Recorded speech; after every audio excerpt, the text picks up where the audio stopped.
These Metroid facts were in captivity, and the galaxy will not be at peace until we share them with you. Welcome to WatchMojo.com, and today we're counting down our picks for the top 10 facts about the Metroid series. Before we begin, we publish new videos every day, so be sure to subscribe for more great content. For this list, we'll be looking at little-known or surprising facts about Nintendo's sci-fi action franchise, Metroid. Best just forget about it.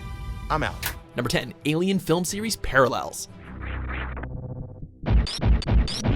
It really doesn't take a rocket scientist to figure out that there are a lot of similarities between the Metroid and Alien franchises. A badass female protagonist, atmospheric sci-fi environments, a lethal extraterrestrial species, and an even more ruthless mother of them all. Get away from her, you bitch! Heck, they're so similar that even Nintendo acknowledges it pretty aptly, having named the enemy Ridley after the director of Alien, Ridley Scott. Number 9, the creation of the Morph Ball. Of the many weapons and equipment in Samus's arsenal, none have been quite as popular or iconic as the Morph Ball. What you might not know is that this signature move wasn't the result of genius creativity, but rather a last possible resort. Initially, Samus was going to have a crawling animation for when she traveled through small gaps or crevices. Unfortunately, the NES was incapable of properly rendering the animation in a way that the developers were happy with. So, as an alternative, they just had her transform into a ball and roll around instead. And that, Mr. Polygon Miiverse, is why Metroid is not the main character's name. Number 8, long lost family? Throughout the main series, Samus has been generally depicted as a loner. Well, in a 1996 interactive story published in Nintendo Power Source called Blood of the Chozo, it's revealed that she actually has a younger brother named Solomon. Well, if that's true, you might be asking yourself why her bro didn't help in any of her adventures. It turns out he is lost and is presumed dead, keyword being presumed. Though 2002's Metroid manga retconned many of the details from Blood of the Chozo, there's still a chance for Solomon to make it into the official canon in the future. Number 7, you aren't supposed to be here. In Metroid Fusion, there is a trick to access the Sector 4 navigation room before picking up the diffusion missiles by performing a series of shine sparks, breaking the intended sequence of the game.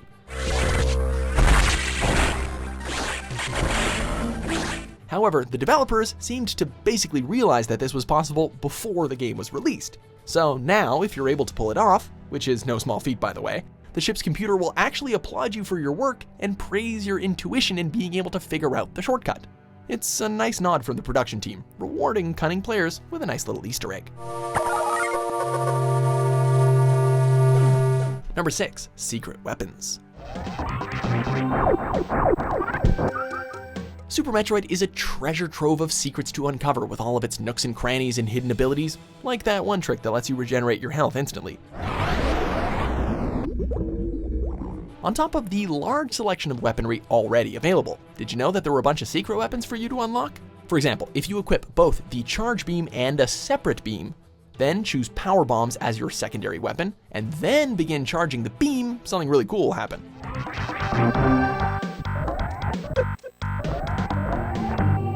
This same process will vary depending on which secondary weapon you have equipped, so go nuts and experiment. We won't spoil too many of the surprises. Number 5, Godzilla sound effects. Have you ever listened closely to the sounds that Ridley or Kraid make in Super Metroid? Well, probably not, but whatever. Did they sound oddly familiar to you? Well, they should. Nintendo actually sampled the various monster grunts, gurgles, and roars from the many Godzilla films and used them as the sound effects for the alien creatures within the Metroid series. Considering many of these monsters are scaly, large, and menacing just like the kaiju from the Godzilla franchise, the sounds work here just as well as they did in those movies.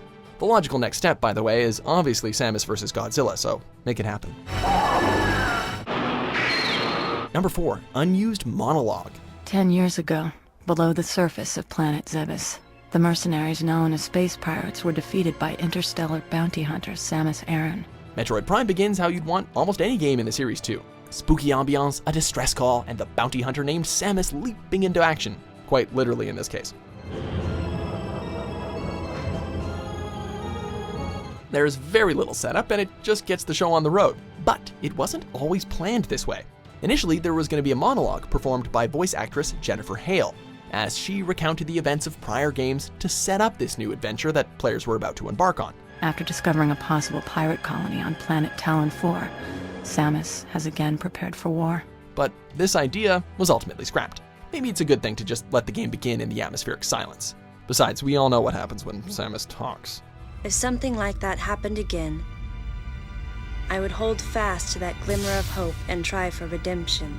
Number 3. How times, tech have changed. Upon its release, Super Metroid was a massive game, not just from a gameplay perspective, but also in terms of being a technological feat. The game pushed the SNES to its absolute limits, with a cartridge that was packed with a whopping 24 megabits of information inside, making it the largest game on the system at the time of its release.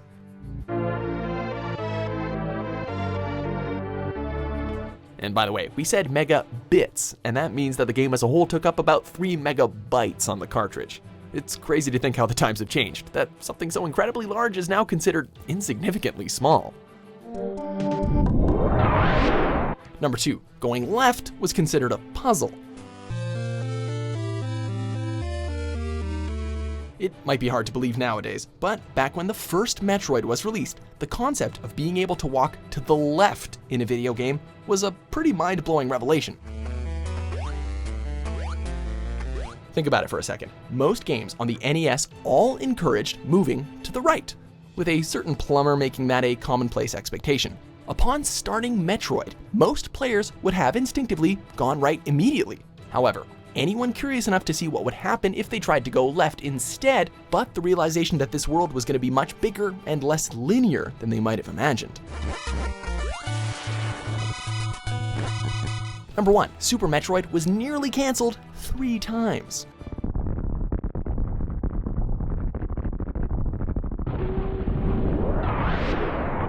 Although loved by gamers, Metroid isn't nearly as popular as the other Nintendo franchises, such as Super Mario or The Legend of Zelda.